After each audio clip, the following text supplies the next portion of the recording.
Ladies and gentlemen, welcome to your NXT Takeover Toronto 2019 preview and predictions. We have got 5 matches announced for this show, and I am over the moon about pretty much every single one of them.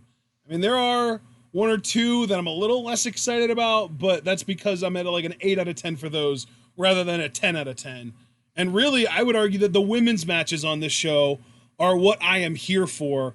I'm going to just run over the card really quickly. We are going to get Candice LeRae versus Io Shirai in what is effectively a grudge match at this point. We are going to get a tag title, North American title, women's title, and world title match. The tag titles being defended by the Street Profits against Undisputed Era, represented by Kyle O'Reilly and Bobby Fish. The North American title defended by Velveteen Dream, taking on both Pete Dunne and Roderick Strong in a triple threat. The women's title defended by Shayna Baszler against Mia Yim. And finally, the NXT Championship defended by Adam Cole against Johnny Gargano in a 2 out of 3 falls match where stipulations have already been chosen. It is going to be a street fight for the first fall and a regular old straight up wrestling match for the second fall. We don't know what the third fall is yet because Regal hasn't announced it, but if it comes to that, he'll probably announce it in the moment. John, you know the card. How do you feel? Brother, I got to tell you, I'm of two minds. I think similar to the last Takeover show.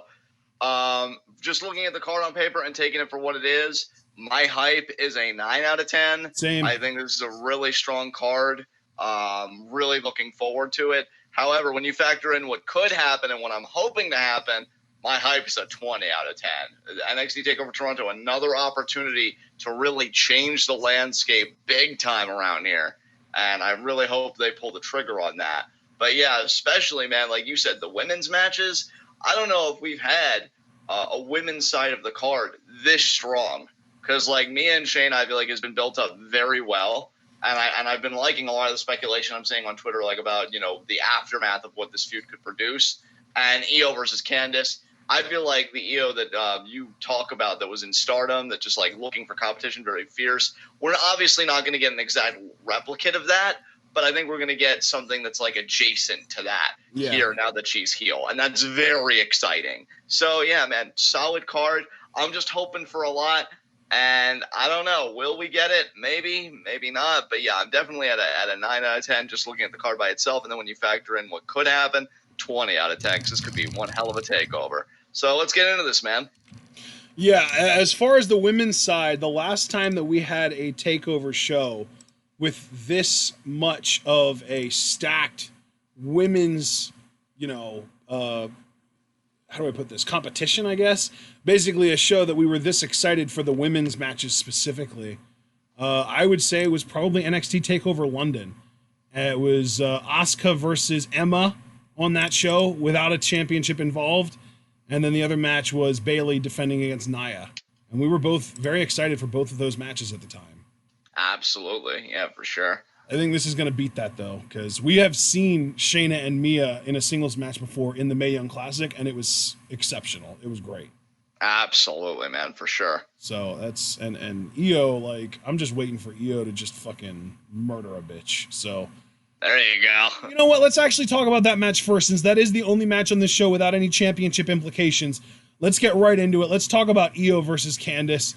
I have absolutely loved the way that NXT has built up Io and the storyline, the character progression that she has gone through in NXT, where she started, talking about how she was the best wrestler in Japan. So if she just does what she does, if she just does here what she did in Japan, she'll be the best wrestler here. And an argument can be made that she is the best wrestler here, but because there is so much more at stake and so many more so much less honor, I would say, in NXT than there was in Stardom, she never had to deal with a situation like the Four Horsewomen, like the MMA Four Horsewomen helping someone to defend the championship. So she gets here and she does well, but then she ends up losing to Toni Storm in the finals of the Mae Young Classic. She gets a title shot against Shayna eventually, like earning it on her own without having won that tournament. and loses because of a distraction. Then she finally gets this big cage match set up, and she still ends up losing, not because she wasn't the better competitor, but because of sheer dumb luck. And that was what made her snap, was, you know what, if I have to put up with this shit and try and just kind of smile and get along, it's not worth it. I'm done. I'm done putting up with this garbage. And she snapped on Candice, and the following week, and even then, as she was leaving, she said, I don't need friends, I don't need Candice, I don't need Kyrie. And then the following, or not the following week, but a week or two later, however much longer later it was, she came out and she said, I don't need any friends, I don't need any of you. And then she dropped the mic and walked away. Io is now a completely independent woman. She is not interested in help, she's not interested in friends. And I think that she is going to win this match decisively, maybe even quickly. I don't know if it'll be quickly, but if they really wanted to build her as the badass that she is, this match would be over within less than 5 minutes. This would be a repeat of Io versus Xia Brookside in the NYC. Yeah. Without the smiling. Yeah. It's going to be brutal, man. I have no doubt that Candice is going to fight back. Like, it won't be a full-blown squash, but I fully expect Io to win this and begin her, like, ascent back to the top. Yeah. And yeah, it's going to be really exciting to watch. I think the biggest curiosity for me that's going to be satiated watching this is how differently Io works as a heel compared to a babyface. Because we got a small taste of it against Casey, but then obviously Candice interfered in that match, got thrown out. But not only is Candice more experienced than Casey, so you know, like they're more on equal footing, but it's at a takeover, and you know it's going to get time, especially if it's the opener. So we're really going to see the full range of how heel Io works, and I'm very excited for that. So I'm going with Io for the win. All right, so I was really excited to talk about that match, but I should have also figured that it would be a quick discussion because it's almost too obvious that Io is going to win, which kind of makes me worry that she'll get caught or something. Yeah, that's true.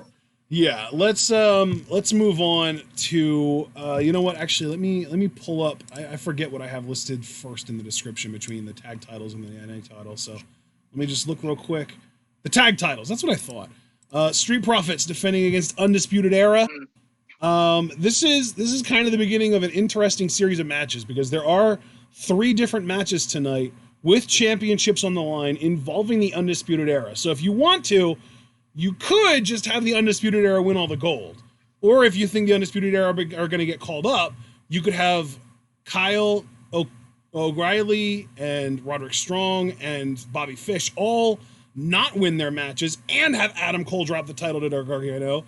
And then you have Undisputed Era walking away empty-handed, but then they get called up. So to me, those are like the 2 obvious possibilities, but there's a gray area. You could have, Adam retains and maybe only Kyle and Bobby win the titles, or maybe only Roddy wins, or maybe everything stays the same and no titles change hands between those 3 matches. But I don't really know what my vision is, but I'm curious, John, do you have a vision? Oh, I have a vision, friend.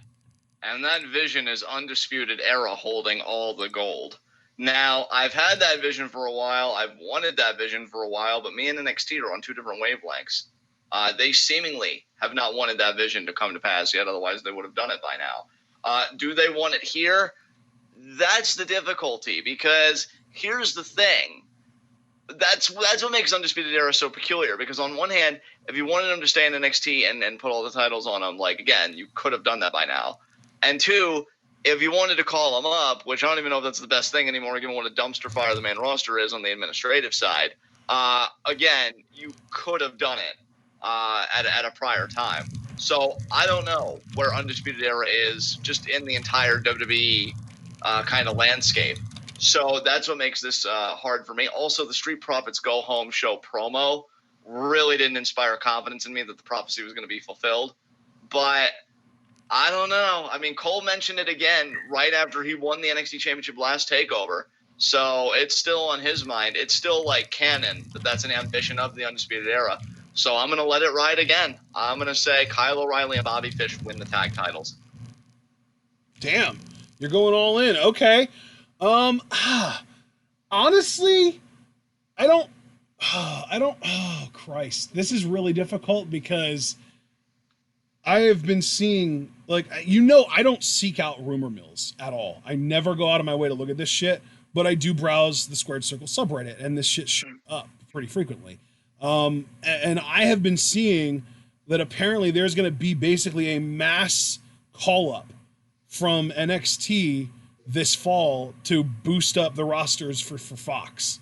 And because apparently they're going to also kind of get a little bit more rigid about the brand split and actually keep each roster on its own show. So, I mean, the Street Profits are already on Raw. So that argument doesn't really matter for this particular match, because frankly, both teams will probably be called up by the end of November, if I had to guess.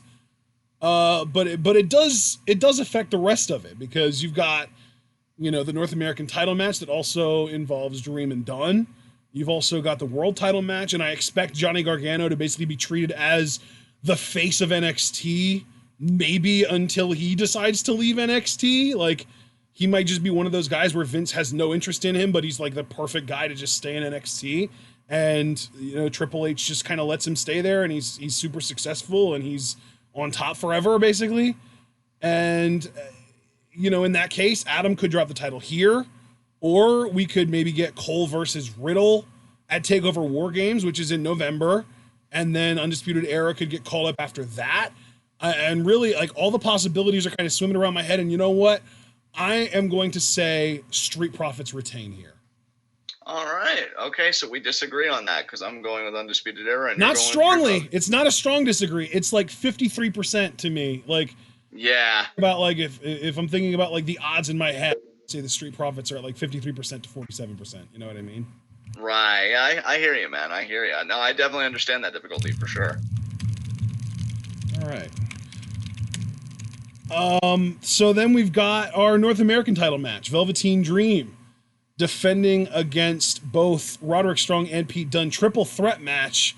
Strong and Dunne might cancel each other out here and allow Velveteen to retain, but I'm going to go out on a limb here, and I'm going to say this is the only title, I think this might be the only title that I project to change hands, but I have Pete Dunne winning it. I think Pete Dunne is going to become the North American champion here. That would be very interesting for Pete Dunne. I will say, dude, in a way, I've actually struggled with this match more than the tag title match. Well, it's tough because you can either go forward with the Undisputed Era Dream and just having them win everything. If we're going by what we're hoping, I hope Dream retains, because Dream with the North American title is, to me, just a match made in heaven. It is an absolutely perfect pairing. And why? Because you can give Velveteen Dream, who is this flashy, young, inexperienced kid who still got some green to kind of work off, opponents that are fucking longtime vets. Like, look at who all Velveteen Dream has faced. He has faced Ricochet. He has faced Adam Cole. Even here, he's facing Roderick Strong. And like, Dunne is the same age, or he's a little bit older than Dream, but he's been wrestling for twice as long, if not more. So he's really experienced. Like, they're doing such a great job of almost protecting Dream in a way, because he is the champion, which means that he's who all the eyes are on. But while they're kind of wiggling their left hand over your face, they punch you with the right, because then they just like, okay, we're going to have Velveteen Dream be the champion, but all of his opponents are going to be work rate guys. So he's going to have great matches, whether he's the reason for the matches being great or not. And people are going to start to really, really like him in the ring. And eventually he's actually going to meet that level. Like, if he keeps working with all these amazing in-ring talents, he's going to absorb some of that ability. He's going to get better. He's going to improve, and he's going to be on their level soon enough. So this is like, to me, this is the perfect way to handle not only the Velveteen Dream character, but Patrick Clark as a person and as a performer, to just help him to get where he needs to be what his upside is, which is the literal top star in the entire company. Yeah, I mean, dude, I'm picking up everything you're laying down. Where the struggle is for me, because I said I struggle with this more even than the tag title match. When you look at the build to this feud, Dream is the one that's kind of dead last right now, because let's remember, Roderick Strong pinned Dream in a 6-man tag to even get this opportunity in the first place, right? So Dream ate a pin for one of his challengers. And then Pete Dunne, we know how dominant he is. Yeah. He beat Roderick Strong in a matchup, and when Dream tried to attack him, Dunne broke his finger and hit the bitter end on him. So Dream, for both of his opponents, has been coming out on the losing end. Now, obviously, if I'm fully committed to the dream, no pun intended, of Undisputed Era holding all the gold, then I got to go with Roderick Strong, and I will be, because I just have a feeling that maybe finally the prophecy will be fulfilled. And in a place with like wrestling fanatics like Toronto, it seems pretty perfect. However, if you were to ask me, well, John, let's just say that's not even on the table for whatever reason, who would you pick? I would say Dream to retain, because it just seems like he's really been coming out on the short end of the stick for most of this feud. So traditionally, you'd think that the champion would just burst ahead at the finish line in the actual matchup, because Strong and Dunne have both gotten one up on him in their own ways. So I'm thinking Dream might retain, but again, I'm putting my cards down on Roderick Strong given the Undisputed Era prophecy. So We'll see what happens. Yeah, I'm changing my mind. I'm gonna have Dream retain. Actually, it's I don't know. I just have I kind of almost convinced myself that Dream with the North American title is too perfect to give up right now. Hey man, that's totally understandable. Yeah, because let me actually go over. Here's a list of the opponents that Dream has defended the NXT North American Championship against, either on TV or on takeovers. Are you ready for this? Yeah. Johnny Gargano. Buddy. Okay. Did you hear that last one? Buddy Murphy. Roderick Strong. Okay. Adam Cole and Matt Riddle in a triple threat. Oh, that was a dark match, so never mind. Forget that. I'm just trying to find actual, like, they do so many house shows that it's actually hard to even find. I think that's actually it. But regardless, the whole idea of making the North American Championship like a work rate title, but then putting it on a guy who isn't necessarily a work rate guy, but has like this flashy, over the top flamboyance. And especially given how young and malleable Dream is, I just think it's too good to give up. Like, I really, like, he's only held the title since January. It's only been a 7-month reign. It's not like it's like a ridiculous, like, fucking Shayna Baszler reign, which we're about to get to. But I really, like, and hell yeah, I mean, you can put him against Breeze. Actually, didn't he just face Breeze at the last takeover?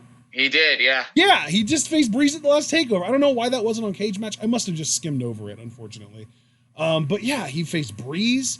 Like, yeah, like, it really is becoming like a work rate title with a guy who is more known for his like character work than his work rate.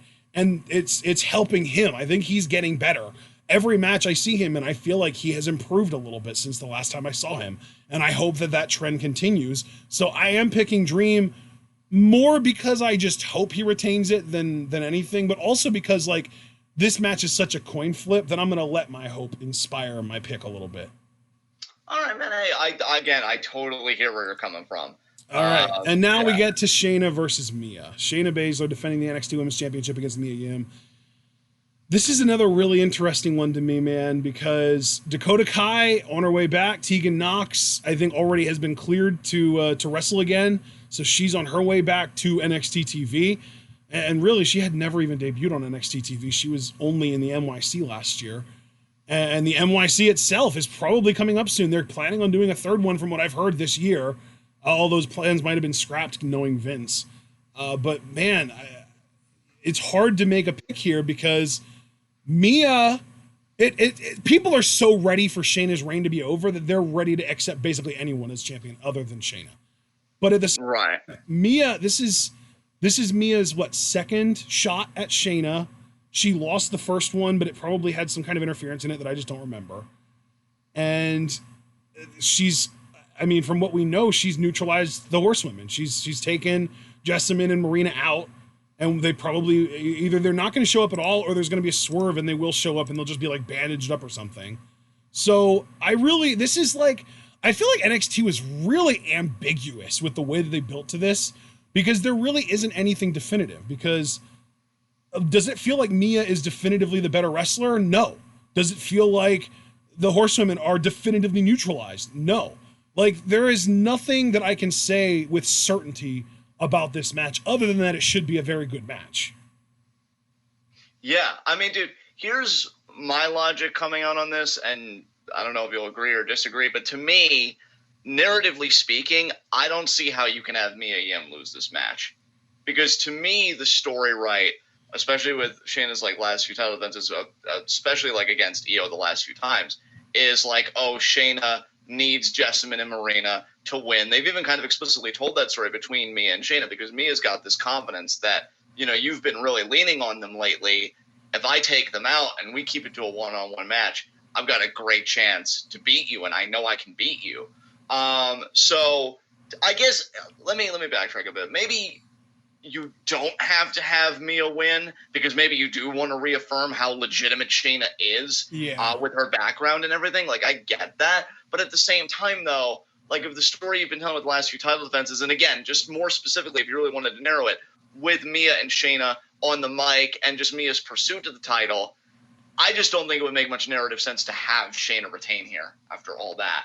Because, you know, again, that's just been the buildup. Without Shayna's friends, especially being the heel and having to face the babyface one-on-one on purely clean terms, you know, the babyface you would have to assume would triumph.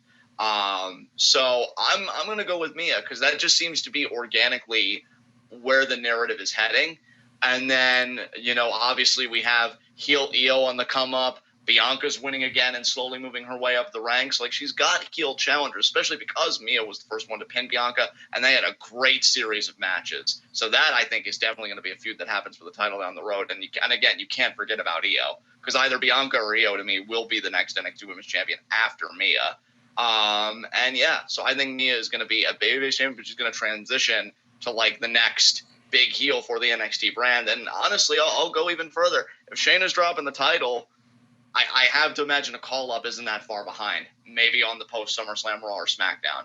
I would say more Raw, though, because they're probably going to want to stick her with Ronda. Ronda's going to be on Raw probably because she's going to want to resolve beef with Becky if she comes back and when she comes back. So, yeah, it's a lot of thinking, a lot going on up in my noodle here. But I'm going to say Mia Yim wins the NXT Women's Championship. I just think it's a natural conclusion for this story. So, new champion.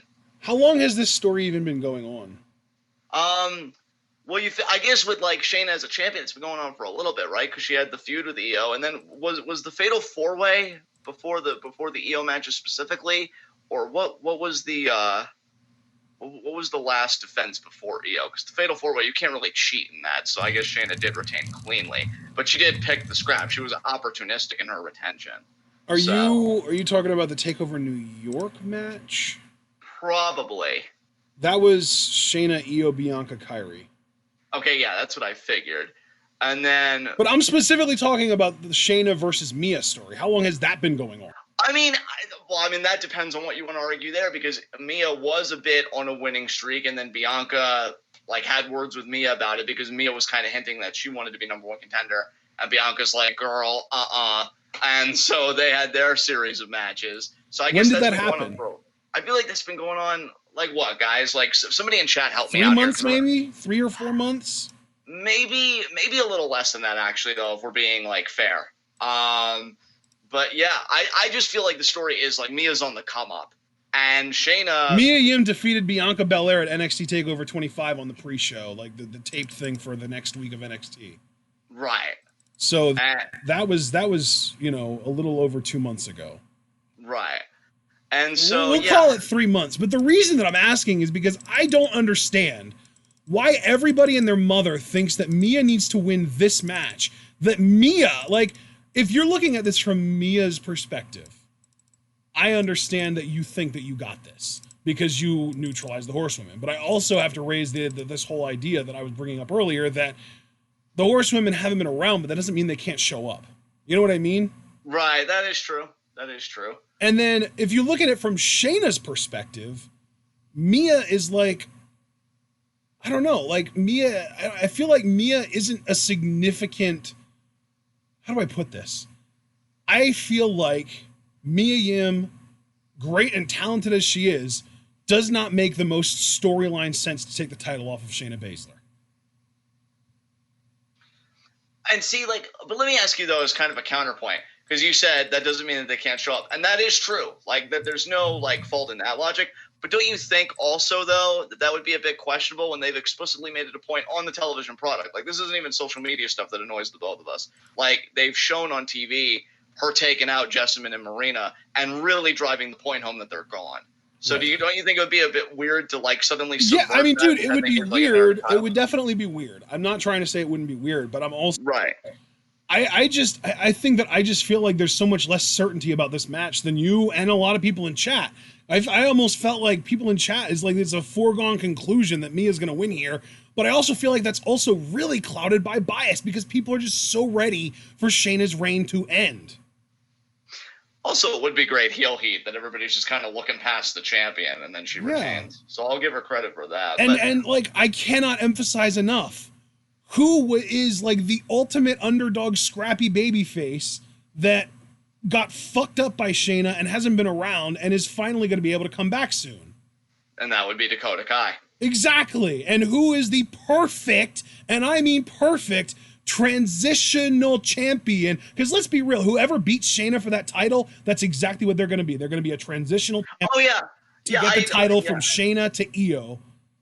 And who do you think is better to be a 1 or 2 or maybe 3 at most month champion just to bridge the gap between Shayna and Io? Would you rather have Mia do that, or would you rather have it be Dakota Kai win it for a couple months and then drop it and get fucking destroyed by Io? I can see that logic, especially because I feel like Mia, no offense to Dakota, but she has a stronger rapport right now with the NXT audience and more of a personality, at least from what we've seen. I'd like to see Dakota have a bit of bite to her when she comes back, but just looking at them for who they are, Dakota would probably fit the transitional mold better because I don't think she offers as much right now as Mia currently does. Like, if you want to build Mia up to be the one to eventually take the title off of Io next year, I'm all for it. I would love that. That would be great because I do like Mia. I think she's great. But if we are looking at this from a story perspective, the best story to tell is Dakota Kai's redemption story and then her getting crushed by Io. Interesting. And I will say this, just so that we've exhausted every point of discussion, because really these this match, I knew I was going to have the most to say about compared to the other ones, because I'm just going with the Undisputed Era Prophecy for the most part. And I feel like everything you said, I like in my mind, and I didn't want to interrupt you, but in my mind, I was just like, no, disagree, no, that's not right. I was screaming internally the whole time. I imagined you were, but I mean that's just what I'm going with. So we'll see who comes out correct. But to be charitable and to be fair, the only weak joint in the whole, Mia has to win. It seems like the organic inclusion of the narrative. They have faced twice before. Yeah. And I believe Shayna did beat her clean. Shayna's 2-0 against Mia, yeah. Yeah, but more importantly, though, it's not the 2-0 that matters. It's the idea that she did it clean. Because, if she's I don't know if their second match. I don't remember their second match. I know Shayna won, but I don't remember if she won because of, ref stoppage or if she won. I genuinely just don't remember the conclusion of the match. I don't really remember much of the match at all. And, see, I feel like I vaguely remember the finish, and Shayna did win clean. But regardless, it does establish a precedent that, was Mia smart to take him out? Absolutely. But with her specifically, she knows Shayna can beat her. Well, yeah, and that's the thing, too, is, I think that Shayna needs the horsewomen in certain cases. Did she need the horsewomen to beat, God, I mean, we know she didn't need them to beat, God, shit. She needed them to beat Bianca, Io, Kairi. Right. Thank you. Yeah. So she needs them sometimes, but there have also been instances, even since she just started using them, I feel like, hasn't she had a title defense or two where she didn't need them? I mean, possibly, but I'd be hard pressed to remember, sincerely. When was the last title event she didn't use her backup? Yeah. Because did she even use it in the match with Nikki Cross? But that's really digging, because that's when Nikki was still on the NXT roster. I don't even remember when that match happened, man. Yeah, I don't know. It's because even the cage match with Io, which is supposed to take care of interference, it's no, they still found a way to get involved. It's just been so emphasized. It's really just those three, though, I feel like, that she's used the horsewomen against, where it was Kairi originally, because that was at Evolution. And then it was Bianca, and then it was Io. So it was those three. But I also don't have a fucking list of Shayna Baszler's title defenses. Has she literally only defended that title on takeovers in the last 8 months? I'm sorry, Ashley. Can you repeat the question? I missed the tail end of that. Has Shayna defended the NXT Women's Championship on anything other than a takeover since Evolution? Yeah, because the cage match with Io was on NXT TV. Okay. Other than that. Not that I know of, no. Oh, for fuck's sakes. Okay, well, whatever. I'm just picking Shayna to retain because I think that there's a better story to be told. And like Mia, like I love Mia, but I just feel like she needs to stick around for longer. Yeah, and I just feel like Mia's got it because I feel like with Io now heel, Bianca's on the come up again, and they've already got. That's the thing, though. I don't really want to see a champion Mia defending against Io. I want to see Io as the obstacle, not Mia. Right. I mean, Io's got to go through some babyface, and maybe NXT decided on Mia, or maybe they've decided on Dakota. I mean, or even Tegan. Even Tegan would be great. I would love it if Tegan, because Tegan felt like a golden goose. She felt like a chosen one last year in the Mae Young Classic. So if she would come back and immediately gain contention for Shayna's title and then beat her, that would be perfect, because then it's like, oh, we've spent this whole time wondering who was going to beat Shayna for the title, and it turns out she just had to get back from injury, and now she's here and she can do it. Like, I would be fine with that too. But I don't know. Mia just doesn't feel right doing it. Yeah, I mean, with Tegan, and I guess this is just personal, like for me, this is like my bias. I always felt like for whatever reason, she would just end up in NXT UK and like squash her beef with Rhea Ripley first. Because Rhea, not only did she, like, kayfabe cause the injury, but she really milked it on Twitter for a number of months, even having Tegan crying, holding, like, the shattered ACL, like, as her profile picture. So I ultimately felt like Tegan eventually would end up in NXT UK. But if she were to do a short stint, with Shayna and then drop the title as a transitional champion, I guess I'd be cool with that. I mean, yeah, this spirited discussion with you, which I'll be honest is like far more spirited in a good way than I anticipated it being, just tells me that like we're really going to learn a lot about the women's division after this match, because whoever wins, like, you're either going to have to find another babyface challenger for Shayna, which you've already offered up to, or yeah, you're like those two women coming back from injury is going to be so huge, and really, I don't even know which one's more important, because literally one or either one of them makes a ton of sense. Because here's the thing, with Dakota, you have sort of the I don't want to say the comeback story, the redemption story. You have the redemption story with Dakota, because she got humiliated by Shayna, and then she looked like she was going to be able to really give Shayna a run for her money, and then didn't Shayna have the worst women help her win against Dakota at one point too? Yeah, and here's another point in the column of Dakota, just to bring this up. When Kairi and Shayna were feuding, and Kairi put together her little team to counter Jessamine and Marina, who was on that team? Io and Dakota. Yeah. And then who was the next challenger? Io. So if Dakota was healthy, she was probably going to be the next one. Exactly. Like I think they wanted to tell the Dakota story earlier, but her injury delayed it. And I hope that that's all it did. I hope that all it did was delay it, and it still gets told, because I would hate for that story to get completely scrapped because of her injury.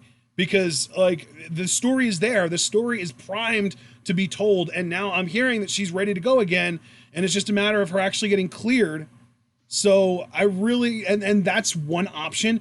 If she can't get cleared by like October, which I sure as hell hope she can, but if she can't get cleared by October, Tegan is already cleared, and you have the story of this woman is a powerhouse. She probably would have won the Mae Young Classic had she not gotten injured.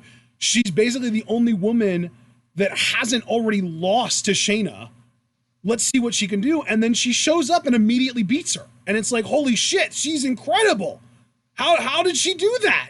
Like there's this deal. Like you make Tegan into a star immediately, which they want to do because of the way that they were talking about her in the NYC last year. Yeah, I mean, the only reason I think I'm sticking with Mia, because again, I really tried to be like charitable, really understand the Dakota. Oh no, dude, I'm not even trying to get you to change your mind. Oh no, I'm just trying to make it clear that this is not as cut and dry as people think it is. No, and I definitely think you've argued that successfully. I think my only concern, given the industry that we're in, like so much can change when somebody's out of the conversation because of an injury, which is not Dakota's fault at all. It's a downside. So I don't know if they've kind of reshuffled plans. Like you, it'd be nice if they didn't give up on him, because it really would be a great story. Like I remember how infuriated we were that Dakota got kind of punked out, by Shayna the first go around, but maybe it was just that slow burn, and then she runs again with Kairi and Io, but she gets in. Like I thought we were going to get a big 6-woman tag even at one takeover, remember? And that just didn't happen because Dakota got injured. Yeah. But I don't know how much an injury when you center so much like on one person, or you factor somebody into those plans, and then they get injured again, not their fault, but we know how the industry is. They move on to the next thing. Is Mia that next thing? I personally think so. But if Shayna, I will say this, I will personally say on live reactions, if Shayna retains, well, Ashton, guess you were right. Guess Dakota Kai is going to be the next NXT Women's Champion, because I will say you have successfully argued your case. I'm sticking to my guns, but if Shayna retains here, which, like, when the fuck is she going to get called up also? But well, that's the thing, though, is I think that Shayna, if she does retain, which I don't want to make it seem like I am 100% confident that Shayna is going to retain either. I just think, like, Mia very well could win, and I'm not trying to say that there's no chance she will. She definitely could, and she has the credibility to. Like, I'm not trying to even challenge that. And if she does, then Shayna probably will get called up very quickly. But what I'm saying is, I think Shayna retains here and drops that title on TakeOver War Games, or whatever the takeover is, Survivor Series weekend, and then gets called up after that. Right. Okay. I mean, dude, again, this conversation, if anything, has just really illuminated to me how important this match is. Yeah. Because, it's like... It's almost like this is like the heart and soul of NXT's women's division, because either Shayna is going to retain, and it's going to crush a lot of people, and I'm sure there'll be plenty of people that rage and talk about, well, I'm done with NXT until Shayna loses and what the fuck ever. But at the end of the day, that is, to me, a positive sign, because that means that they are holding out for the greater story. Yeah. I mean, really, this really is like a choose your own adventure thing. But when you take your hand off the page, man, you gotta commit. So it's either going to be Mia as NXT Women's Champion, who, I would see them again returning. And I would be happy for Mia if that happened. And I would hope that we would get fucking Deonna versus Mia at some point. But Deonna hasn't done shit. She's been around so long, and they've done nothing with her. I'm almost starting to wonder if they're planning like some kind of crazy ass like new girl faction with like Deonna and Chelsea and like whoever else that they have signed, maybe even like Lacey Lane, like the new girls that they've had for, I want to say close to a year now, that they just haven't used at all. Personally, and this is totally getting into fantasy booking territory, but fuck it, we've already been so committed to this conversation. This has definitely been the highlight of preview predictions. Yeah. Personally, once you call Shayna up, I would start building Deonna as like the next top technical heel. Yeah. Honestly, like, she already does the armbar and everything else, and she's so technically gifted. I mean, she definitely does need to be a heel, I think, for her to reach the top of the card. Yeah, like, well, I mean, why not? Why not? She could even say, because she hasn't been on any fucking episode. She hasn't done shit. She's like the Buddy Murphy of this fucking division in like really every conceivable way. Yeah. And she could say, you know who I was watching the most when I was backstage and freaking catering? I was watching our champion, and she taught me a few things. If you want to get anywhere, break somebody's arm and everybody will talk about you, because she does the armbar of the finish, the Fujiwara. So like, I would have her not necessarily be a Shayna 2.0, because I want her to have her own individuality and her own voice. But as far as like the playbook, as far as like a Shayna trainee almost, or like exactly. Like, as far as the playbook, and like, I'm going to use my technical acumen to take you out this way that nobody can leapfrog me from my spot again, because the less people there are, the more spots there are for me to take.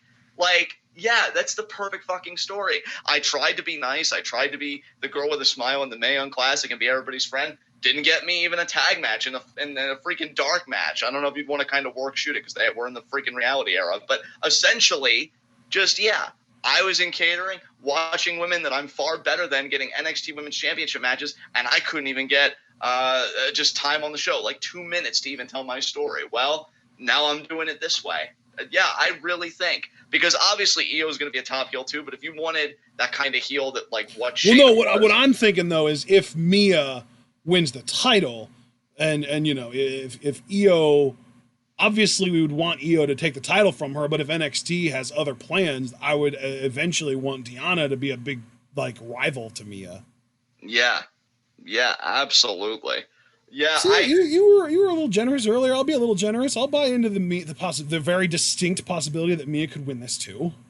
Yeah, I mean, dude, but see, this conversation illuminates to me that for as good as NXT Women's Division has been, especially relative to the rest of the fucking company, good lord, there's still so many talents that they haven't fully tapped into. Because I'll tell you too, Io being champion, I'd love to see an Io Casey rematch that actually gets to tell its full story for the women's championship. Yeah, I'm not even joking. I'm not making this up when I say that last night I went through and I watched Io's heel turn and then her promo and everything, and I like kind of like refreshed myself on this Io story. And all I could think of was, man, I wonder if she's going to get her own little faction to lead in NXT. And I was like, who are some like younger, up and coming women that Io could kind of take under her wing the way she did in Stardom? And Deanna was the first name that came to mind. Casey was another one. I'm like, I don't know if Casey could pull off being like a brooding heel, but I don't know. She's the type I feel like that Io is drawn to. Yeah, it would be interesting because this Io character seems like hyper individualist. Like, I don't need any of you. You were all holding me back. But heels lie. But so yeah, I was gonna say heels are hypocrites too. Yeah, so heels are hypocrites. She could totally just insulate herself, you know, with you know the way Triple H did with DX, you know, and with, you know, the way Orton did with Evolution or with Legacy. Kind of insulate herself and protect herself by adding women to her crew, you know? Oh yeah, I'd love for her to cut a promo with her lackey standing behind her being like, I don't need anyone, I don't need any of you, and they're just all like just keeping their heads down. But yeah, man, like there's so much possibility here, even more than I was originally seeing in this women's title match. So yeah. We've gone on for like 20 minutes. Yeah, let's get to the main event, man. Let's talk about Cole Gargano. I really, before we even talk about this match itself, we can assume that they're going to get a fall each. I'm not even going to predict who gets which fall, but what's the third fall going to be? I mean, Matt predicted Steel Cage, I think. I'm going to predict Last Man Standing. Same. Okay. So we're both thinking Last Man Standing. I'm going to keep this short and sweet. Fuck Johnny Gargano. This is Adam Cole's time. I want him, and this is a more serious note, because obviously I'm going with the Undisputed Era prophecy. Obviously, I love Adam Cole, and, like, you know what, I'm going to leave the rest of that, because, like, you know, it's whatever. But in all sincerity, we good? Did you get it all out? All right. In all sincerity, I want the Adam Cole versus Matt Riddle program. Like, legitimately, the most annoying thing in NXT right now to me by a country mile is the idea that they are wasting Matt Riddle's time with this fuck shit. I am so annoyed by this program because I'm like, and that's funny because the most annoying thing to me is that the Undisputed Era are still in NXT in the first place. They should have been called up on the post-Mania Raw. And here's the thing. I agree with you. But given that we have no idea what's going on with Undisputed Era, let's just assume that they're going to stay put, right where they are. Give Adam Cole the best programs possible. Because the more he's in NXT, the more he gets to build up his portfolio over the main roster. The more he gets to build up his portfolio over the main roster, especially if Vince loves him, which I'm hoping he does, because we heard the rumor and I don't even know anymore. You know, the greater a chance that Adam Cole will be a main event talent, which is what he deserves, damn it. So I'm just of the mind, fuck Johnny Gargano. I stand by every compliment I ever given the man. It makes people look like $1 million, great babyface, whatever.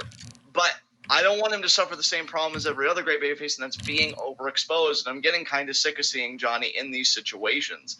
And I'm going to be truthful, too. I still miss Ciampa Daddy. And honestly, even though it's still going to be quite a while when he comes back, I've gotten more hyped at Ciampa teasing the fact that he's coming for Adam Cole than Johnny's promos about how he's so proud to be a part of NXT. Like we get it, dude. You love it. Like, so does everybody else. We get it. You're a fucking loser with no hopes for moving up in the world. We get it. Like, you're a fucking mark that works in the place that you're a mark for. Like, stop embarrassing yourself. Get some goddamn professionalism, and most importantly, suck less. Yes. So yeah, because to me, the ideal Adam Cole title reign.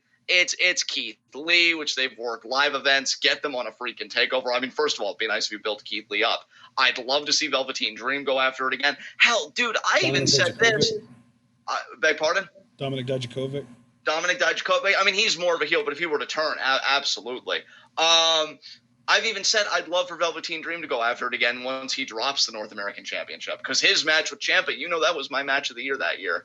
So I'd love for Dream to take another run in it. And I was even getting ready to say, before you interjected with Dijakovic, I would even love if fucking Breeze got a shot at it, because he's had this return to NXT, and he's like, oh, I want to test out this new landscape, and he never became NXT champion in his first run, and he's like, it's nice to be able to try and finish unfinished business here, and he goes after Cole because fucking Breeze showed me in his match with Dream, you give him the opponent and you give him the time, that dude can fucking show out. So Breeze versus Cole, with a guy like Adam Cole, Johnny Gargano is the problem, because once you get beyond this, there's nothing you can't do with the Reign. Hell, I mean, you said Dijakovic, and maybe you wouldn't even have to turn him to get the match to work. I would think maybe it should be more of a multi-man match if you wanted to get another heel involved. Oh, yeah. But I've even said, I still want Dijakovic and Keith Lee to eventually become tag team champions. We get Monstars in NXT. I would love that.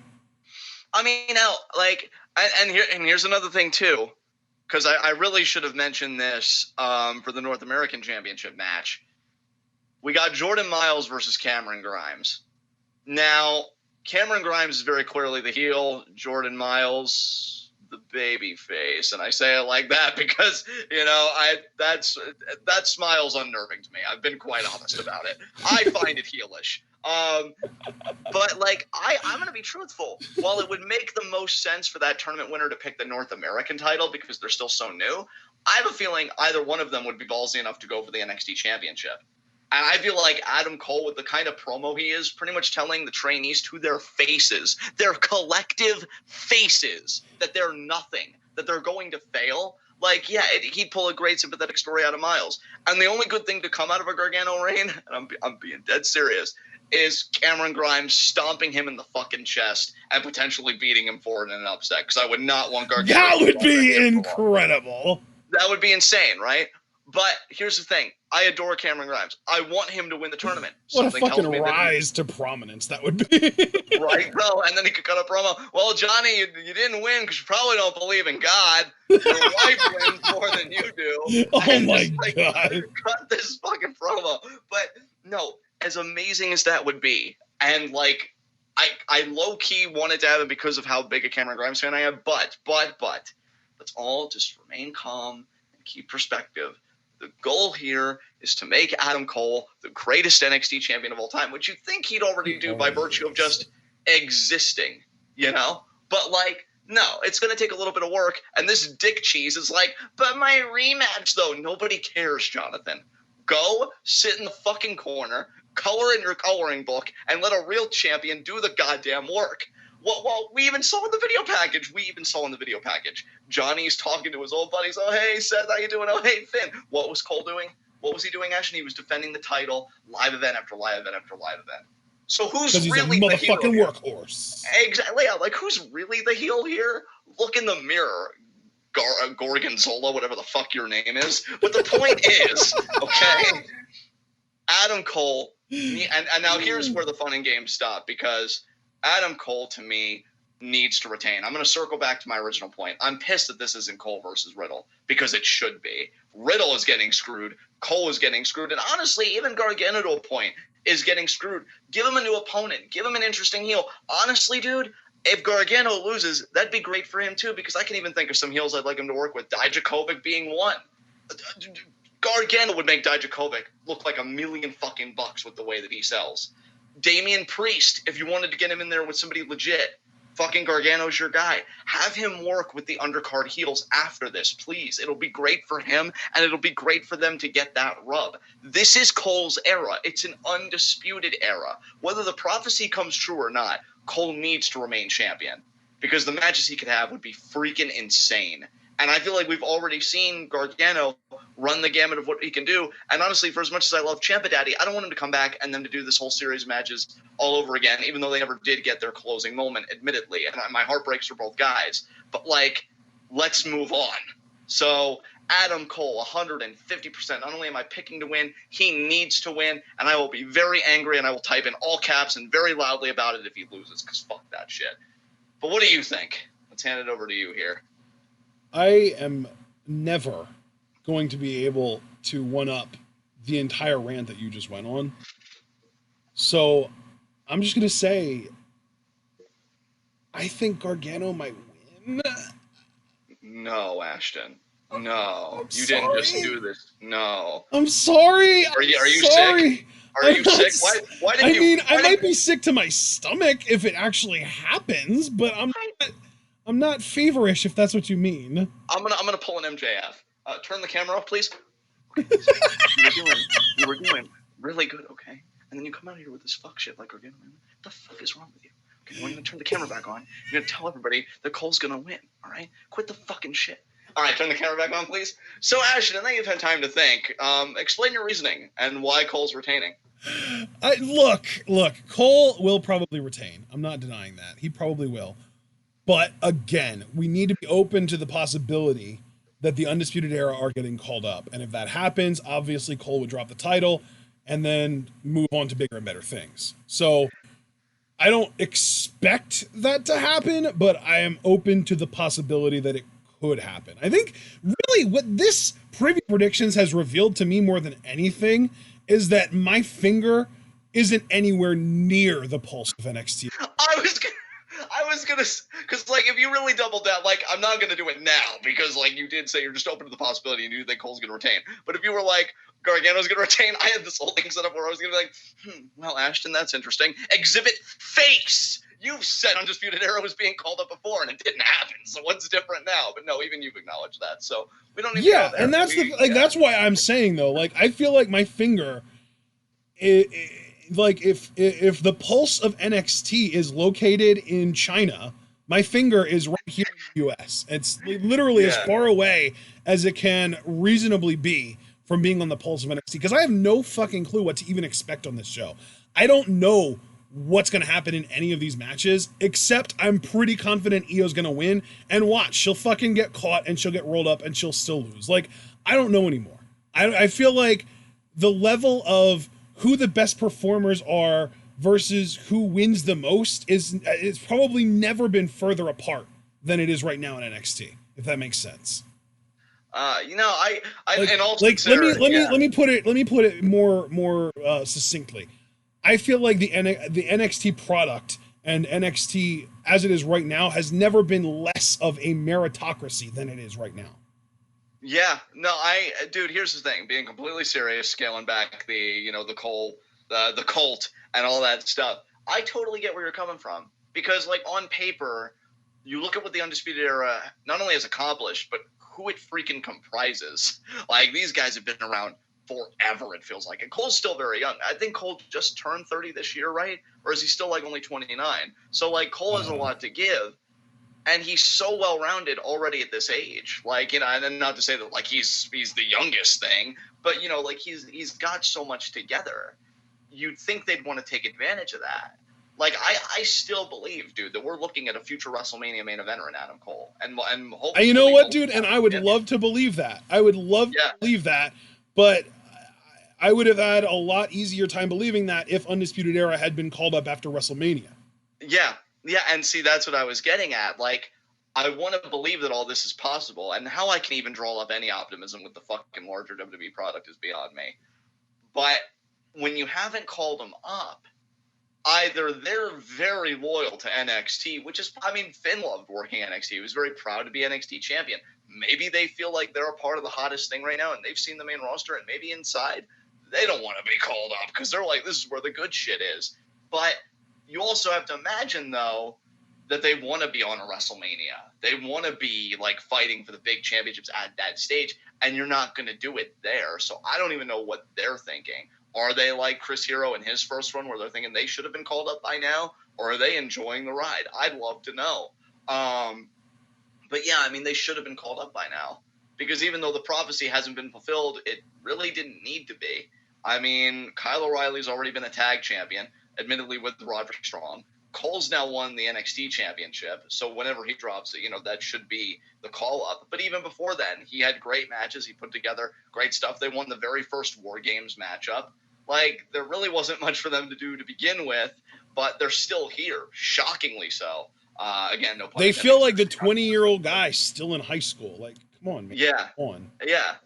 And honestly, dude, I don't know, because at this rate, at this rate, I really don't think it's much of a stretch, since we both acknowledge that we don't really have our finger on the pulse. It's not much of a stretch to say maybe they'll be called up on the post-WrestleMania 36 Raw.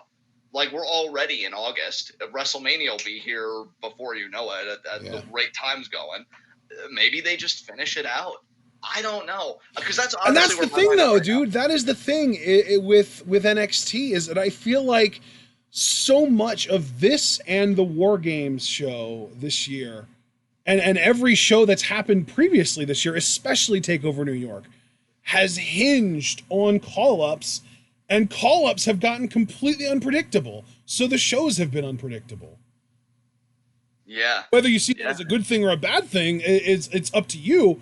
I see it as a bad thing, because I like being able to follow a story and feel like I'm getting a satisfying sense of when a story starts and finishes. And I haven't gotten that with NXT this year. Yeah, and I especially haven't gotten it with Undisputed Era, because I thought I knew the story they were telling. And that's why, and let me just make something clear. Another reason why I go all in on the Undisputed Era prophecy isn't because I just fucking love this faction, which I do, for the record. I adore this faction. It almost seems to me that NXT is trying to telegraph to us, hey, hey, this is the story we're telling. So, like, watch it progress. And that's why I keep going in on them, because it's like, well, you've had Cole mention it. I'm pretty sure, like, I don't listen to commentary, but I'd be willing to bet that they've probably mentioned it even in passing. So you've made it public knowledge, both from the mouth of your champion and more than likely the mouth of commentary. When is it going to happen? Because you're telegraphing a story to me. You ask, when is it going to happen? I ask, is it going to happen, Yeah. No, and that's totally understandable, because I feel like WWE is the only, I mean, they call it sports entertainment, of course, but let's not get into that. They're the only wrestling company really doesn't know how to do, like, that aspect of pro wrestling, because we were even talking today, and now, granted, this is the main roster, but you told me, like, how the Daniel Bryan announcement storyline got scrapped, and it's like, good God, like, if you're going to telegraph a story, tell it, and if Undisputed Era doesn't walk away with all the gold here, it's not that I'll be frustrated because, like, oh, it would have been so cool, like, yeah, as a fan, it'll hurt, but more so, it's just, well, then stop talking about it. Because you've had 2 takeovers. I feel like this is the second crack that they've really had at it, to walk away with all the gold in one night. Yep. If it doesn't happen, man, I'm throwing my hands up and I'm like, well, it's not happening.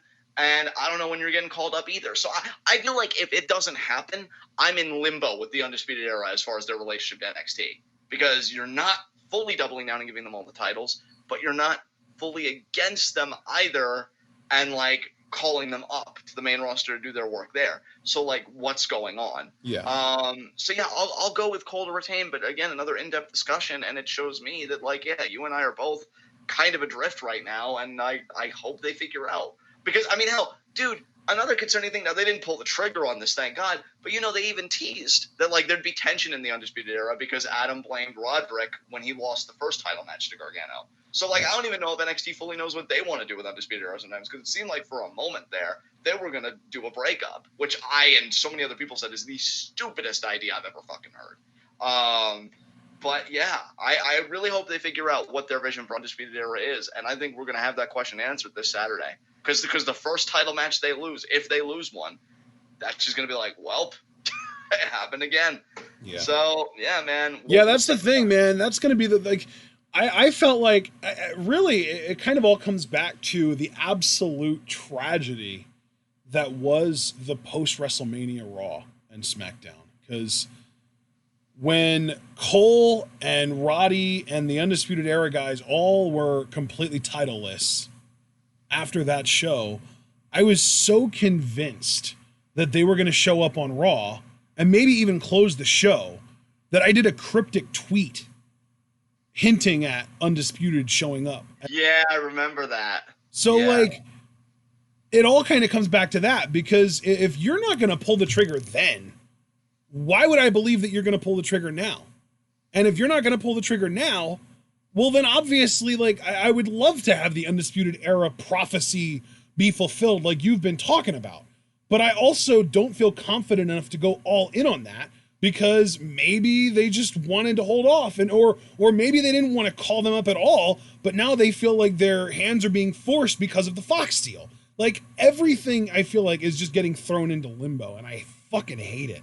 Yeah, man. No, I totally 100% hear you on that. But oddly enough, our extended conversations, even when they got a bit more on the negative side, like, oh, I don't like not having my finger on the pulse, or, if this happens, it'll be kind of mad. It's actually gotten me more hyped for TakeOver Toronto, because I realize now just what's at stake here with this TakeOver and the NXT landscape, which, to be fair, this is definitely the most uncertain I think I've ever felt about a TakeOver card. And I don't know if that's a good thing or a bad thing, but what it undoubtedly means is that I will be tuning in with my eyes peeled.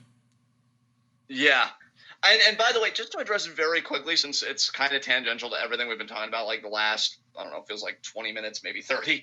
Mark Schoeneman, I actually agree. I don't expect anybody to be called up after SummerSlam personally. I don't anticipate it. So, like, I wouldn't be surprised either. So whatever happens on this card, like you, I have no idea where it's going to go. Because, again, I'm backing the prophecy. But the two matches I really doubt about that prophecy coming true are the North American title match and the NXT tag title match. Like, I'm actually pretty confident Cole's retaining, if you want the truth.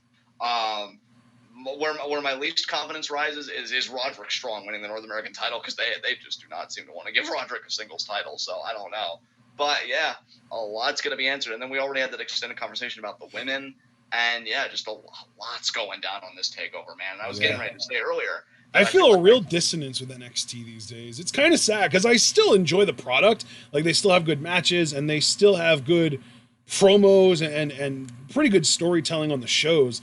I just feel like I don't know. I just feel like there's been like a weird like disconnect over the last, I mean, it really did kind of all start at TakeOver New York. So over the last 4 months, I could say.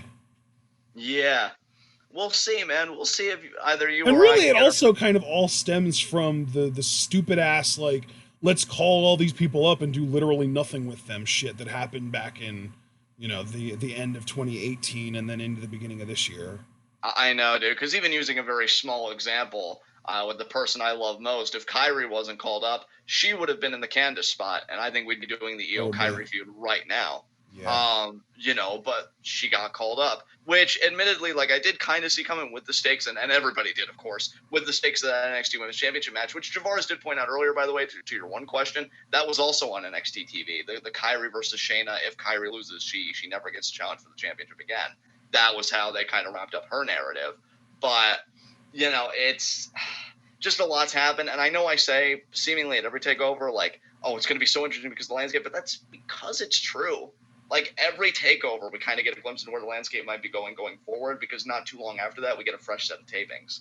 So, like, every TakeOver matters. Yeah, and you know what? I'm glad you brought up tapings, because I wanted to let everybody know John and I are no longer going to be looking at tapings results.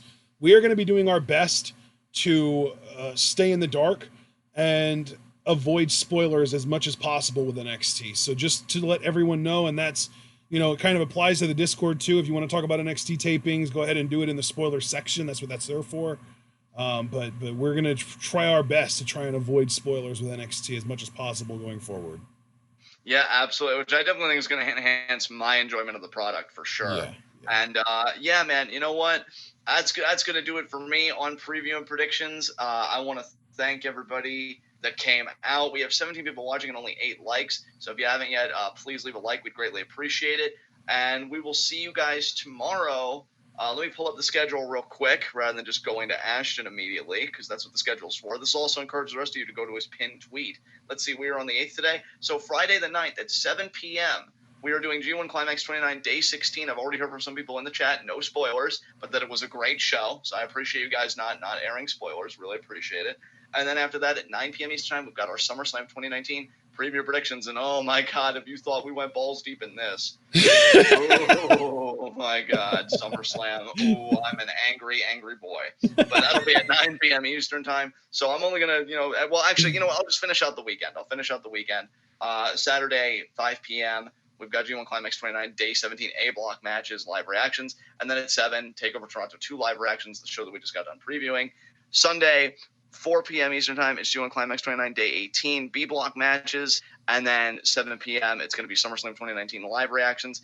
And then Monday and Tuesday, well, Monday we're doing the G1 Finals for 1 at 12 p.m. So you're going to want to be here for that. And then at 8, we're doing the post-SummerSlam Raw live reactions. You're going to want to be here for that. And then we're doing the post-SummerSlam SmackDown live reactions for August 13th. So yeah, that's just the rest of this week and the slight beginning of next week, because it's all tied into Takeover and SummerSlam and all that stuff. So again, you're going to want to be here tomorrow starting at 7 if you're here for G1, B-Block match coverage, live reactions. If you're like, I don't even know what G1 is, what the fuck's a New Japan? First of all, wow. Second of all, you might want to fix that. But second of all, it's cool though. We still got you. No judgment here. 9 p.m. Eastern time. We're doing SummerSlam preview and predictions, so you're going to want to be with us then. With that said, I'm going to hand it over to Ashton. Ashton, be sure to don't hand it back to me because I actually have to go take care of some stuff. But you got this, man. All right. Okay. All right, ladies and gentlemen, we do hope that you enjoyed what we had to say here, even if I wasn't particularly confident about anything. We hope that you enjoyed what we had to say. We hope that you enjoyed our preview.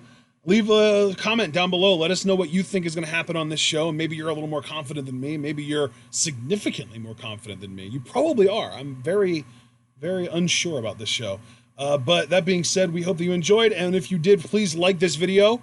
You can also subscribe to the channel if you're new. Click the bell icon to join the notification squad. Follow us both on Twitter and on Twitch. Like our Facebook page. Buy our merch on Teespring. Donate to our Patreon. And share this video and this channel with all your wrestling fan friends. And let them in on the best kept secret in the YouTube wrestling community. That's right. We are TwitWow.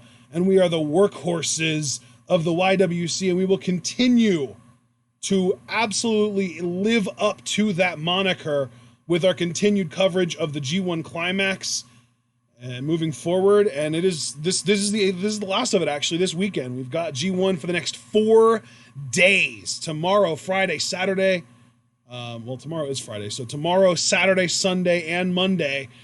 Tomorrow we'll be going live at 7 p.m. Eastern time with day 16 block match live reactions.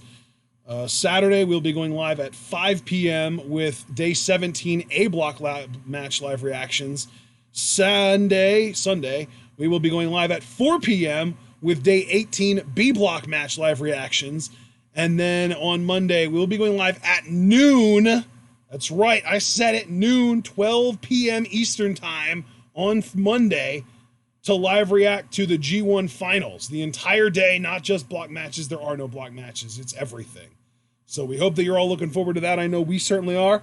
And as John mentioned, we also have our SummerSlam preview predictions tomorrow night, our TakeOver Toronto live reactions Saturday night, our SummerSlam live reactions Sunday night, and then, of course, we've got post-SummerSlam Raw, SmackDown, and NXT Monday, Tuesday, Wednesday, and next Thursday we've got more Stardom coming your way. So we hope that you're looking forward to all that as much as we are. And, of course, we would appreciate it very much if you would just remember to stay tuned.